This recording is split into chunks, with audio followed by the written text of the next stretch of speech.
Hey everyone, welcome back to the Bimmer Barn. I hope you enjoyed that little introduction to this car, because in today's video we're going to be looking at this E34 535i. It's a 1990 model and our friend Mark has given it to us for a bit so that we can check it out, see what's wrong with it, bring it up to some better condition. He's considering selling it, but who knows? He also mentioned that if the car's in better condition and he just enjoys driving it when we're done, he might just keep it. So we'll see where this car goes, but for now we do need to take a preliminary look and see exactly what's wrong with it.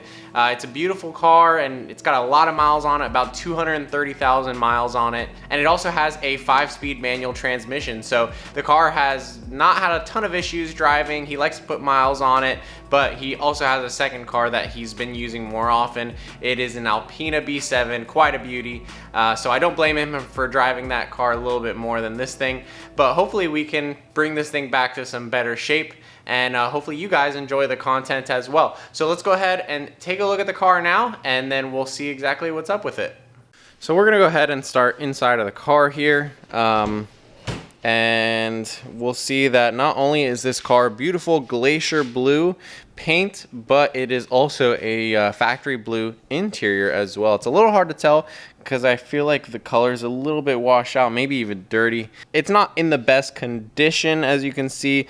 There are a couple tears in the seat here, some little marks on the passenger seat, and the rear, you know, it has some dried up pieces where the leather is kind of tearing. But otherwise, you know, it's held together really well. These armrests are one of my favorite things about the E34. I actually used to have an E28, a couple of them. I'll show you a picture here. These were also a standard feature on the E28. I guess it really makes the car feel like a lazy boy driving around. It's adjustable height too, so you can kind of put it at a good height, and oh my god, so comfy, guys. I wish my E39 had this because it's just super comfy to have. Rest your arm on, and also you can rest your other arm on this side here, so plenty of room. And yeah, since it's a 5 Series, there's going to be plenty of that comfort kind of feel and luxury inside the car. In fact, I think this was one of the first cars to introduce the wood grain trim inside of the interior, because I don't believe that my E28 had wood grain trim. So yeah, I think the E34 was one of the first. So it looks really nice. Just wish maybe that there was a cup holder somewhere, but that's not a problem. We don't need a cup holder. So if we turn the key on, get our lights coming on, we see that the car has 231,000 miles. Don't think that it has even any lights on right now while it's running. So no lights, 230,000 miles. This thing is old, reliable. And of course it's going to be reliable. It's got that M30 B35 engine in there. So there's not a lot else to see here in the interior. I really want to show you guys the engine, and I also want to get under the car for myself and see what the situation is. But a couple other things to note. He's got a really cool aftermarket sound system installed here. I think that we're going to try to go to an OEM sound system. And this is, I believe, an amplifier unit for the subwoofer.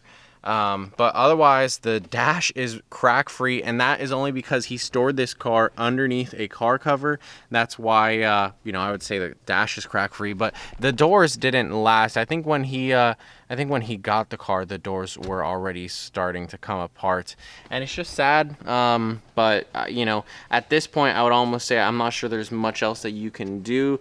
It's really just falling apart, and the leather has actually shrunk so much that you couldn't even wrap it back around the door card here. So the only option for a door like this would be to fully recover the leather, and redoing this door panel would be really expensive. So I know that's probably why he hasn't had someone do it yet, and he's kept his eye out for some new door panels, but I was actually able to find some at the local junkyard, believe it or not. So in another episode, we're going to be test fitting new door panels on this thing. Hopefully the car looks a lot better without all this leather falling apart here.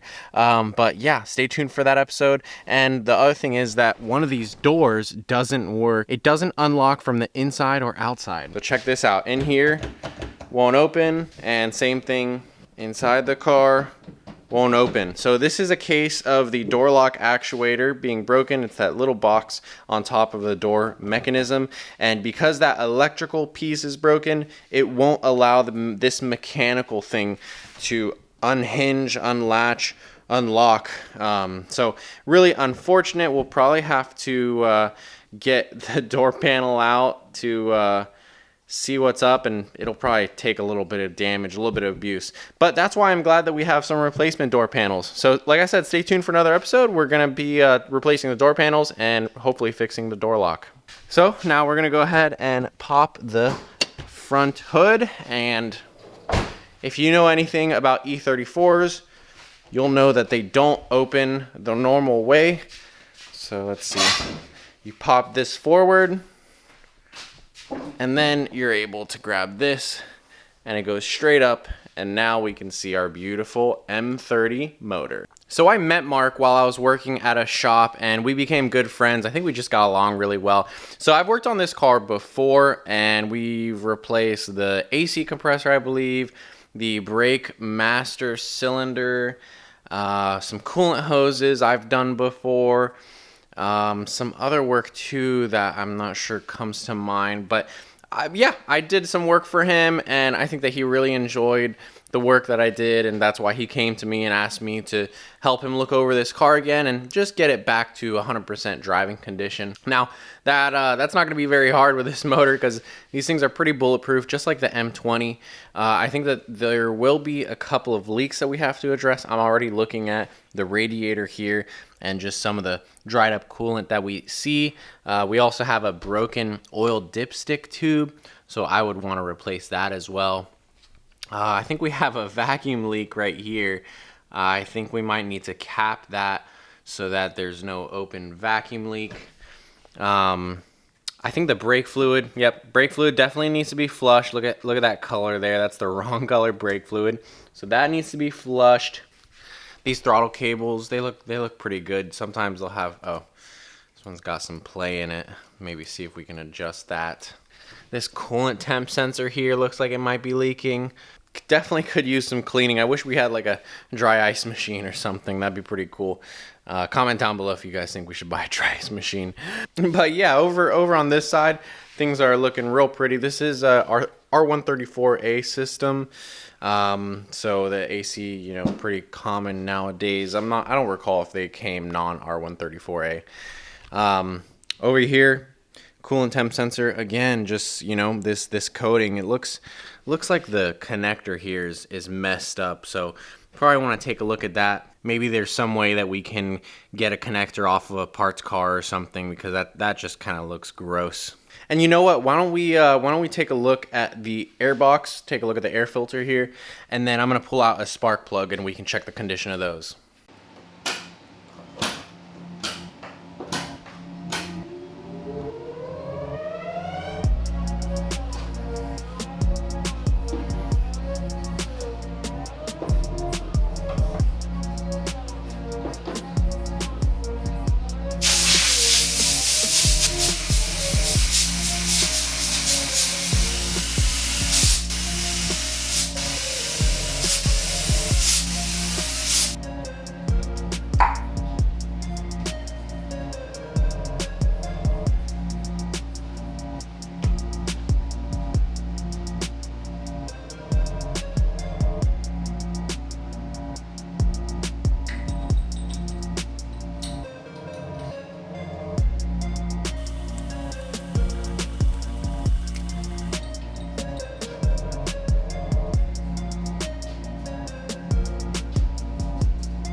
So the spark plug looks fine.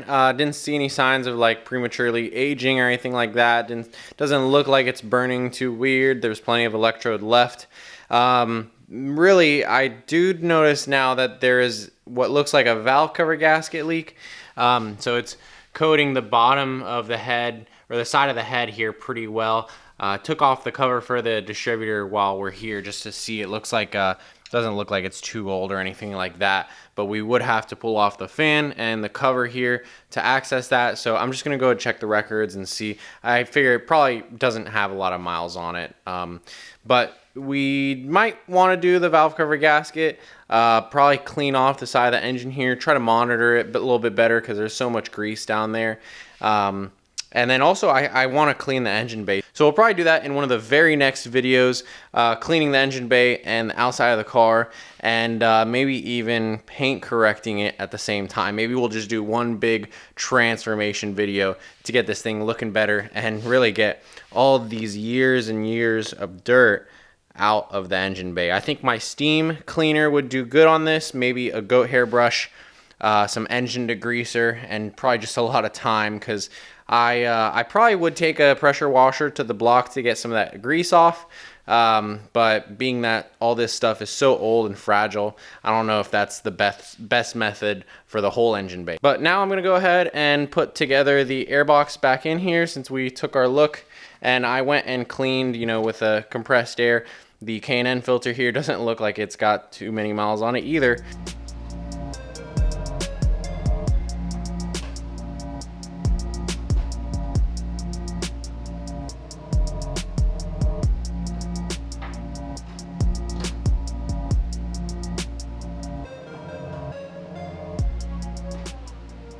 So the air filter looks good, distributor looks like it's good, spark plugs are good, probably need to change the valve cover gasket, saw that coolant link over there. Last thing that we want to do is check the oil.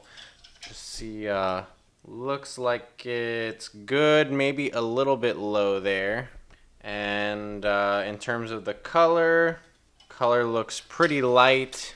So we'll ask him when the last time he had his oil changed. Could be due for a service. I don't think he does a lot of miles on it, but oil gets old and over time as well, just not from driving, just from age. So even if you haven't changed your oil but you didn't do a lot of miles, but it's been a long time, it might be bad oil. So let me go clean that up real quick. So yeah, definitely want to replace the dipstick tube. And yeah, it looks good here. I'm pretty sure all the lights work, which is great. So we're gonna move away from the front of the car now, and I actually want to show you guys some stuff in the back, because here in the back of the car he gave us a ton of extra goodies. We have some OEM speaker panels here that we need to install. This is a box for the head unit I believe he has, so we need to get the aftermarket one out of the car and put it in this box here. Here are some mats. I don't think he's ever installed these before. You can see the tag is still on them, and he said, Chris, I don't know, what do you think?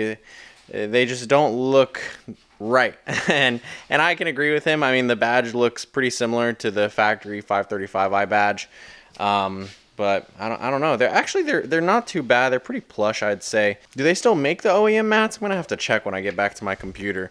These, again, they don't look too bad, but OEM ones would be pretty cool. Now this is something I'm excited to see. Let's pull this out really quick. Oh my god, what is this? It's carbon fiber. So he got this wing, and he said he wanted to get it painted and installed because it would look really good. Is this an M-Tech style wing?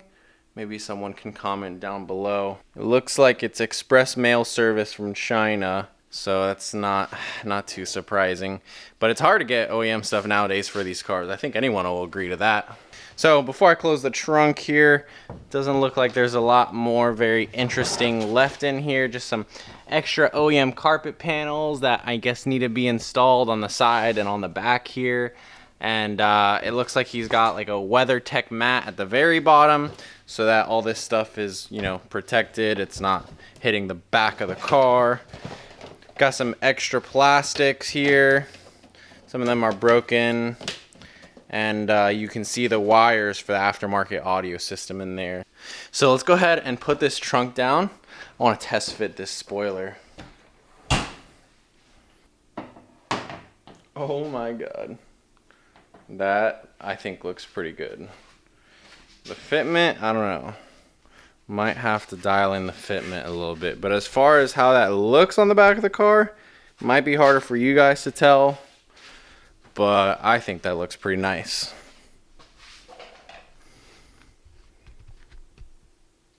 So it looks like it's actually grooved here. That's a good sign. So it's grooved to go around the body here, and because we have the bolts currently on, you know, that's not going to sit completely flush. So maybe I'm going to try to take the bolts off really quick and then see what it looks like. Moments later. So I took the bolts off. It's a little bit more flush to the body of the car, but I definitely don't think that I would install this wing with those bolts that it, you know, came with. I think I'd rather use like a double-sided tape, really strong. My other concern with this wing is that I feel like when you close the trunk, it's going to tap a little bit here. What you would usually do is take like some felt tape and put it on the bottom side here so that when it comes down on the paint, it doesn't start chafing through and scratching the clear coat here. Because that's the last thing that you would want, is to damage your factory paint with an aftermarket wing. So I think Mark wants to get this painted, and I actually just ordered some painting supplies. We're gonna practice on the E46 fender, but once we do that, I will probably go and paint this for him, try to get a matching Glacier Blue, and once this whole car is buffed and polished up, it should match pretty well. And like I said, we'll probably do a double-sided tape on this so it's not going to mess up the factory trunk here, and it shouldn't have any problem. I don't think it's going to come off or anything either. So yeah, I think it looks pretty good. Let me know what you guys think of this wing. It's pretty cool. So before we look under the car, I'll show you guys the back seat here. Pretty funny how on the E34s, the battery is actually underneath the rear passenger seat.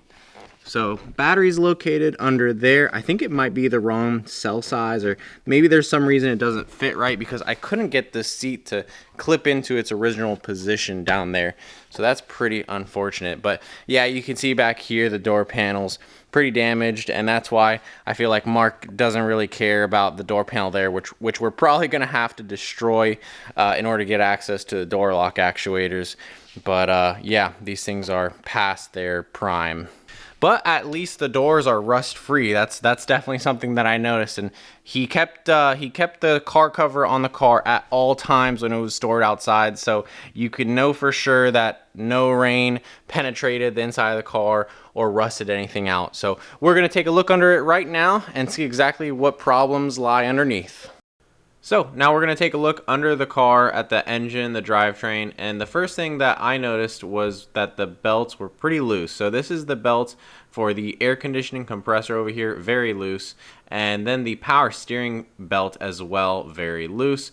The main belt for the alternator that goes up to the top of the motor, that one seems pretty tight, so it's pretty good, but we're definitely going to have to adjust the tension on those other two.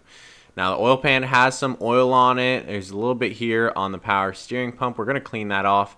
We also see that we have some old, pretty gross looking engine mounts. Might want to recommend that those are serviced. But here on the passenger side of the motor, where the compressor is and the headers are, it seems pretty dry. Nothing out of the ordinary besides a little bit of oil from the valve cover gasket up there. And then here on the driver's side, you can see that the paint was flaking from the brake fluid that leaked out when the master cylinder had failed a long time ago. So there's a little bit of oil here on the transmission. The Gibo looks good, the flex disc that is. And then the bushings here we're looking at for the differential, these ones don't look like they're torn or anything either. The axles look pretty good. The Bilstein struts have been replaced before, and then the only other thing is that the exhaust has some good rust on it. So it's not rusted all the way through, but it is definitely a good amount of surface rust, and it's missing the exhaust hangers. Looks like Mark tried to save the position by using a coat hanger, but obviously, you know, over time that's caused the bumper to wear through and crack like that. So as we can see, this car is far from perfect, but it still runs and drives great, and I'm sure that this car will do another 230,000 miles easily with just a little bit of service and a little bit of love here and there. I really want to make the car look a lot better, and I think that if we did, that Mark might be convinced to keep the car, or maybe we can sell it and some lucky enthusiasts out there would get this two-owner E34 535i. So the first thing that I need to do on it is I'm probably gonna get under right now and try to install the exhaust hangers, because Mark supplied some. So we're gonna try to get the exhaust hanging in the proper position, that way it's not hitting the bumper anymore. And then in the next episode, we're gonna be either installing the door panels or doing a full restoration in terms of washing the car, detailing the engine bay, and probably polishing the paint as well. So I'm really excited to show you guys the content on this car, and if you're excited, go ahead and hit that like button, because it lets me know that you're gonna be interested for this content as well, and it helps the algorithm, obviously. Go ahead and comment down below what your thoughts are, and subscribe to the channel if you're new and you haven't yet. So I hope everyone has an awesome day, and we'll see you in the next video.